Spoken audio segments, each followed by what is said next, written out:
How's it going, everybody? We're getting ready to take off the front wheel on my 05 Gsxr 600. Alright, let's see if we can pop off the calipers real quick.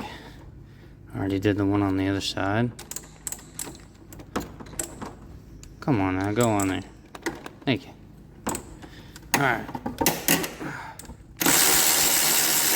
That one moved. And hopefully this one will break pretty easy too.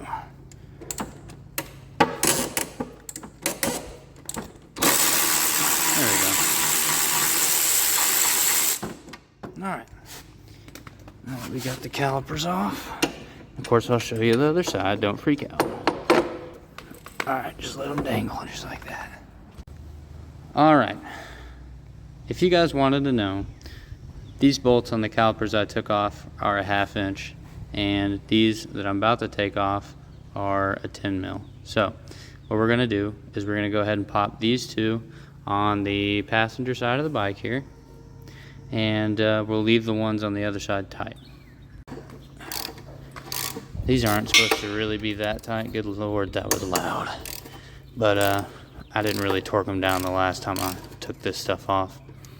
And you know, maybe should have, but I don't think they're supposed to be that tight, so I don't think it matters. And I have rode this a couple times, so it didn't give me any trouble. So we should be alright. Once we get these out of here, I'll put my fancy little tool in here and blow that thing out of the water. Okay, here's my fancy little tool.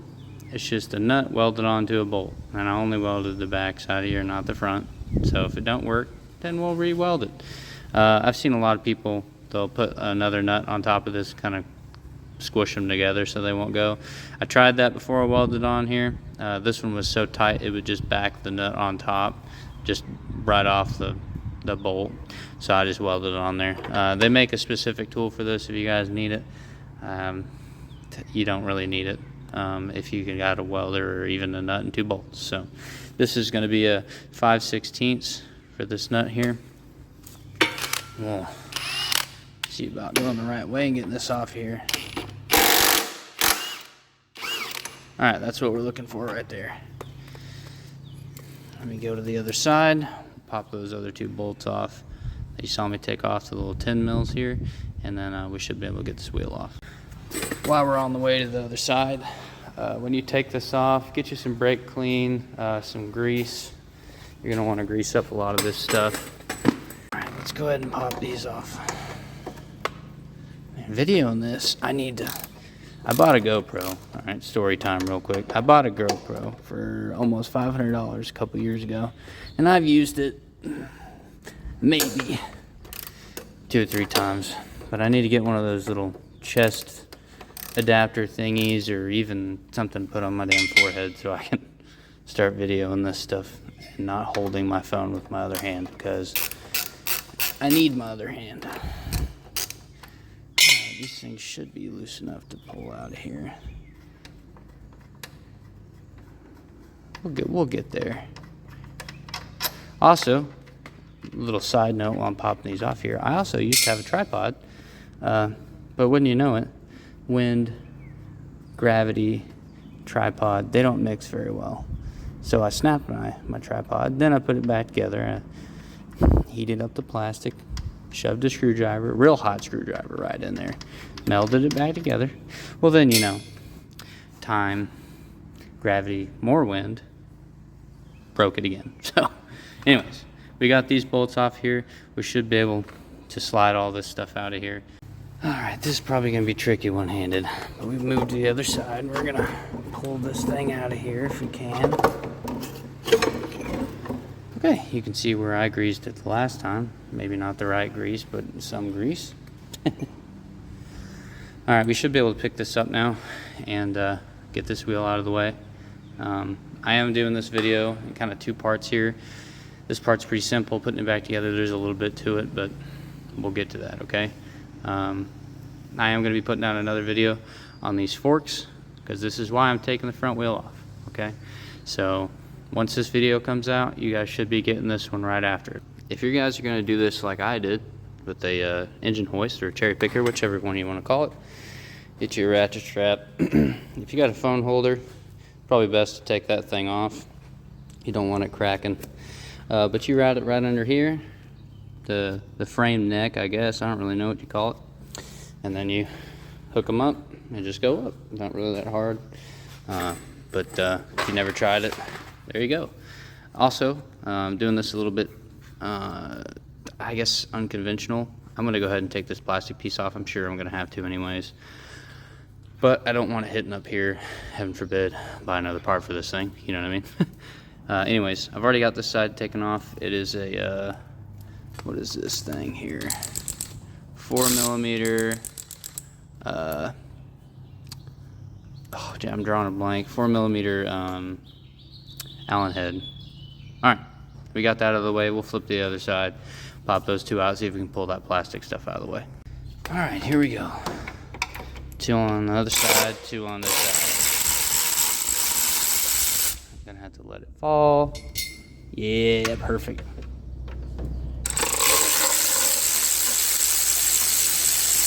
See if we can do it again. Come on, yeah, come on. Let's go. Okay. One of these is longer than the other. Go ahead and annotate that now. Write that down. The longer one goes in the bottom. The longer one goes in the bottom. The smaller one goes in the top. This little dude, this little piranha, it's my buddy's dog. Good little thing. Look, it's just gonna eat you. Ow! Ow! Good little dog. Okay, I was actually wrong. There's 3 bolts each side. I didn't know that because this one was loose, but it's actually broken on this side. So even if I broke that, it's already been. But we're not gonna replace this right now, okay? I've already spent $160 on all this. So, excuse me. We're gonna take, this is another long bolt that goes through here. So I'll take that and throw it right with the rest of them. Perfect. And then we'll get on the other side and we'll take that one out real quick. Let's see. All right.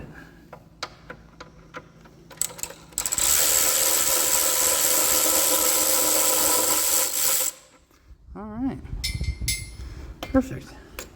Let's grab this here. Oops, dropped that thing. I'll move this up. Well, I'll have to have 2 hands to finagle that thing out of there, I bet. Anywho's, let's see what we got here. It's a shame that's already broke, but we might be able to super glue it or something, I don't know. Okay, I think if we jack this up a little bit, the wheel will come off, we'll grab it, and that plastic piece should slide out too. Alright, before I let this wheel fall over, let me grab it. Alright, that was kind of hectic because the bike was sliding forward while everything was sliding one way. But we got it out of there. While it was sliding forward, I pulled the wheel this way because, as you can see, these can move. Pull the wheel this way and then slide it out the side. That's all I did. So we'll find a place to set my wheel and stuff, probably over here on the side, and we should be good for right now. Also, some other storytelling time. When I had to take these tires off before, which was the front back, the valve stem was a rubber valve stem, and somehow it got cut right here where it meets the wheel. I don't know how. I read some stuff online. It was just saying put some metal valve stems in it. And when I looked at O'Reilly's, the metal valve stems for 2 was $1 more than the regular like rubber valve stems. So if you guys got your tires off, save yourself the headache. Throw some metal ones in there. All right, we got the mud guard on there. Getting ready to throw the wheel in. We're gonna pull the bike to one side and then slide it in and up just like so, and it should fall right into place. When you're putting this wheel on here, it's directional. I'm following these arrows. Yours might be a different way. It might be on the side here. There's an arrow facing like this here on the sidewall or something. Just make sure if your tire is directional, you're putting it on the right way, okay? Because you could flip this backwards and put it up there. Just keep that in mind. Alright, so my plans have changed just like they always do. Instead of going this way and up, because you'll have to try to bend this out, I jacked the bike up a little bit more and rolled it in from the front. Now I'm going to pick it up, try to slide this shaft through it again, and then once I get it kind of loosely in there, we'll drop the bike back down and then go from there. Alright, I went ahead, put that shaft through there. Of course you can see it right there on the other side. Stuck it through there after pulling the wheel up. Used my fancy little tool here and zipped it down until it spun on the other side, because you don't want to get in tight just yet. Now that we've done that, I'm going to let the bike down a little bit here and push it back. Alright, so I went ahead and moved this one bolt out, so when we lift it up again, we'll have enough space. Yeah, I mean, other than that, we're pretty much there. We have to put 2 bolts right here on this side when we get it back up in the air. Once those bolts are in there, put the calipers on there, both sides. Kind of snug it down, spin it a couple times, hit the brakes about 3-4 times. Then once everything kind of settles in, then you tighten the rest of the way up. I'm pretty sure that's about 75 foot-pounds, and that's 75-80 foot-pounds in the back if you're going to do that. Yeah, I think it's about 75 foot-pounds in the front here is what we're going to torque that to. So we're looking for this wheel to be straight in the front here, and if you're hooked up like me, you're going to want to pull your ratchet strap in, because it'll kind of naturally want to go to one side or the other. Just pull it in, grab your handlebars here and like move it pretty straight, and then you'll come up to the front and say, well, the way the bike's leaning, that wheel looks pretty dead on, okay? So now it's pretty much balanced out the best you can get it. Like I said, we're going to take 2 of these bolts here. We're going to tighten them on the other side. I can't remember what size they were. I told y'all earlier, but that was yesterday. I don't remember. When you go to tighten this up, see how this is pushed out? Hey, buddy. This guy's a little shark. You can't trust him. See how this is pushed out here? You're going to want to hit this in to where it's pretty flush. That'll do it right there. Hit it into where it's flush. We'll tighten these up. Actually, fully torque them if you want. I'm not going to use a torque wrench on this stuff. Only thing I really care to have torqued down is that main like through bolt, which is a spindle pretty much. But anyways, tighten those up, and then we'll go to the other side. We're finishing up here on this side. Like I said, the main points, make sure that's flush, tighten these up pretty good. Then we'll get the calipers on there. We'll worry about tightening that stuff in a minute. Okay, when you're doing this, the passenger side of the bike is going to have these 2 hoses. It's going to go in just like that.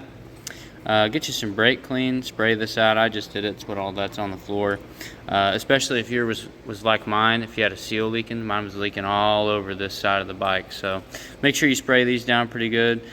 Spray your rotary, clean it when you're done. Just make sure you get this stuff cleaned up pretty good. You don't want it like a slip and slide going down the road, you know what I mean? So 2 hoses this side of the bike. Other side of the bike's a single hose. This bleeder screw is going to be facing up on this side and should be facing up on the other side, but I'll double check that when we get over there. I almost forgot here for a second. When you're putting this stuff on here, watch out for these calipers to be moving around like this, or not the calipers, sorry, but the pads themselves, and don't hit the front brake while you're doing this. You're going to have to pry it open again, because it's going to bring the caliper in, the piston in, and you'll have to pry it back open, because the pressure in here is just going to stay. It's not just going to bleed off, or there's something wrong with your brake system. So don't hit the brakes, and make sure that these are open when you go ahead and try to slide this in here. It should slide relatively easy. There's nothing you have to like put it on or anything crazy like the back. There's a little piece back there you have to actually slide the caliper bracket into. But it should go on relatively easy like this one's going on there. It's just hard with one hand. Sorry for my camera quality. I'm trying to pay attention to what I'm doing up here. There we go. One side pretty much done. you'll get these tightened up. I like doing them by hand so I can actually feel how tight it is. But another easy way when you're cleaning these rotors, get your rag and kind of pinch it around it. Don't get your fingers caught up anywhere, you'll regret that. But just kind of pinch it around it like this here, and then spin your wheel. Keep spinning it, spraying with a little brake cleaner or something, clean them up. Let's go on and move over to the other side. We'll pull that caliper over. Make sure you don't get this brake line, this rubber hose that they got. Make sure you get it above your little mud guard here. You don't want it riding on your tire or something. And I'm sure they have something that this is supposed to like push into back here or something. If not, just make sure it ain't rubbing. That's what I'm talking about right here, and it'd be really easy to kind of get it like that. Just make sure you're watching for what you're doing. Kind of get it up and over that. And then, like I said, rinse and repeat like the other side. Spray this out, clean your rotor. That's what it should look like when you get done with this side. Way up and over. And it'll keep it off of the tire there. Get it all cleaned up. You should be able to spin your wheel. This one might drag a little bit because of brakes or something. We'll figure that out in a minute. But yeah, that's how it should look there. And then we'll get to greasing some stuff. I'm gonna take that well, this rod in here, I didn't grease it.